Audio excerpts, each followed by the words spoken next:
Olha só, agora a gente vai conversar com a doutora Rafaela Nobre, um assunto muito sério. Quando você precisa de uma advogada para te ajudar nas questões de pedofilia. A gente tem ouvido muito de assuntos de abuso, de pedofilia. A doutora Rafaela vai conversar um pouquinho com a gente sobre esse assunto. Rafaela, tem-se muito falado, né, dos casos de abuso, até o caso daquela menina de 10 anos que o tio acabou se entregando.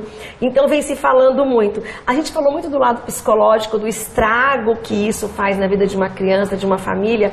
Mas eu também queria conversar com você em que casos a gente, a justiça pode ajudar, como que tem que proceder, seja num abuso numa escola. E infelizmente a gente tem ouvido cada vez mais, né? Não sei se esse isolamento piorou a situação. Então, parece que nunca se falou tanto como agora a gente tem visto mais casos. Então, juridicamente, como que tem que ser, a gente tem que agir?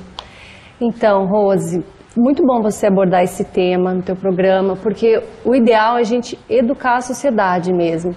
Porque a gente está vendo, principalmente agora na pandemia, cresceu o número de abusos. Demais. E, infelizmente, a maioria das vítimas é criança e são as meninas.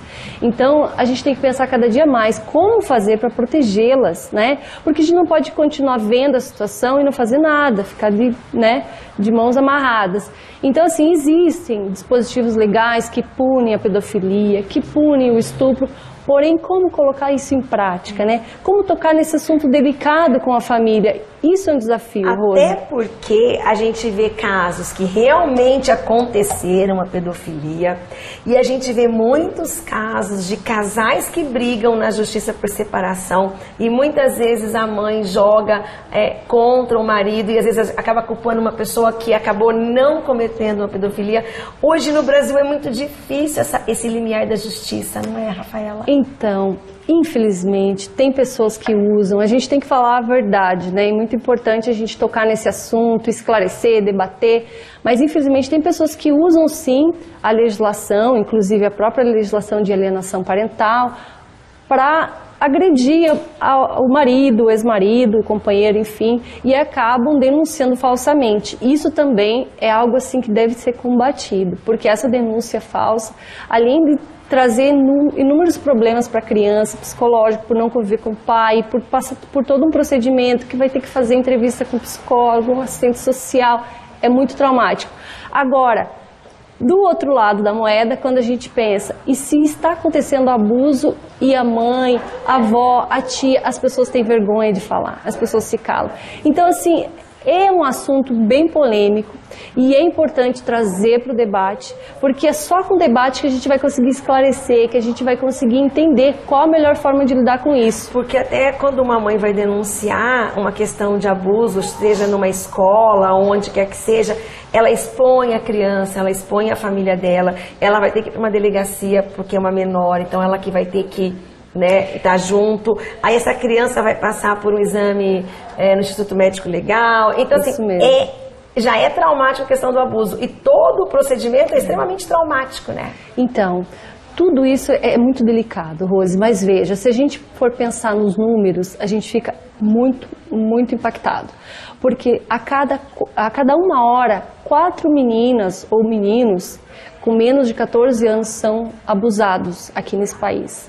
Então, assim, é um número muito alto. E a gente fala assim, não é só abuso, né? Está se falando também do estupro, enfim, gerar uma gravidez indesejada. Veja, cerca de 20 mil meninas dão à luz todo ano com menos de 14 anos.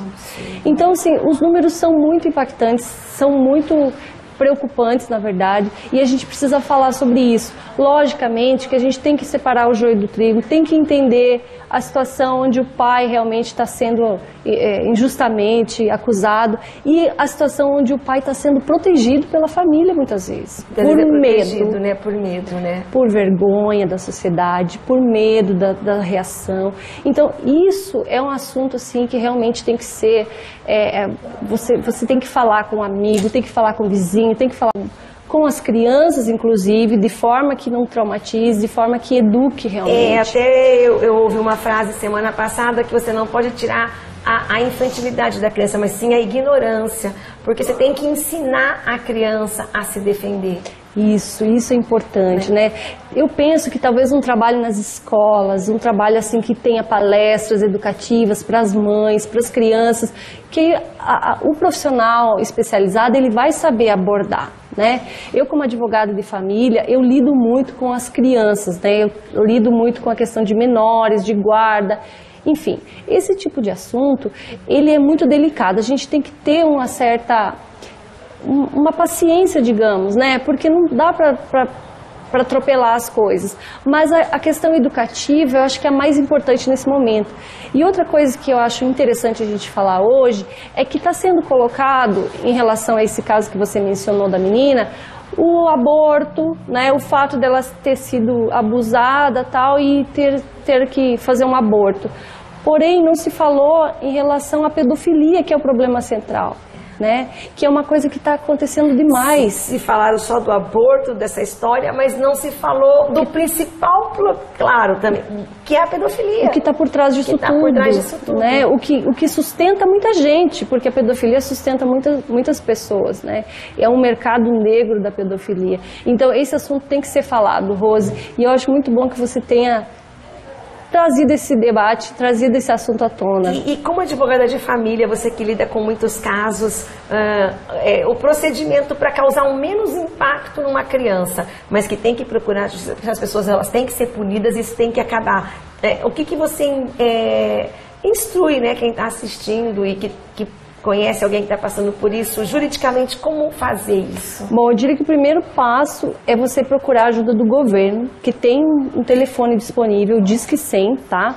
Qualquer pessoa pode ligar que vai ser orientado de como agir. Depois tem os órgãos, né, órgãos públicos de proteção realmente à infância e juventude, o Ministério Público, o próprio Juizado da Infância e Juventude, enfim, o Conselho Tutelar. São muitos lugares que a gente pode buscar essa ajuda, essa proteção. E sempre procurar uma ajuda psicológica, né, Rafaela, porque eu falo que isso vai causar, independente de qualquer que seja o procedimento que vai acontecer com essa criança, é uma coisa que vai pro resto da vida, né? Então, a parte psicológica eu acho que ela nunca vai ser revertida, porém a gente tem que cuidar e tratar disso, né? Então, quando acontece um caso desses, teria que fazer o tratamento psicológico. Porém, antes de fazer qualquer coisa, é sempre bom contar com a ajuda de um profissional também, um psicólogo, um advogado, enfim, quem possa orientar melhor. E até para a gente encerrar nosso bate-papo, você também como advogada de família, que fica assim uma dica para os pais, que quando estiverem se separando, deixe os filhos,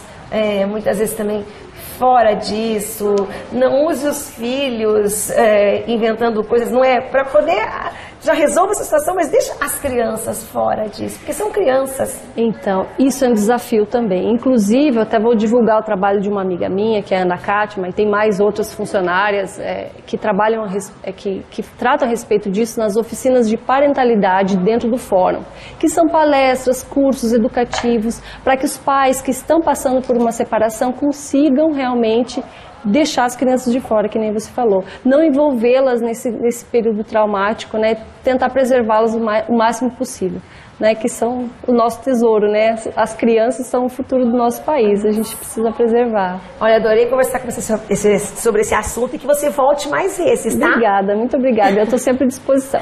Obrigada, viu, Rafaela?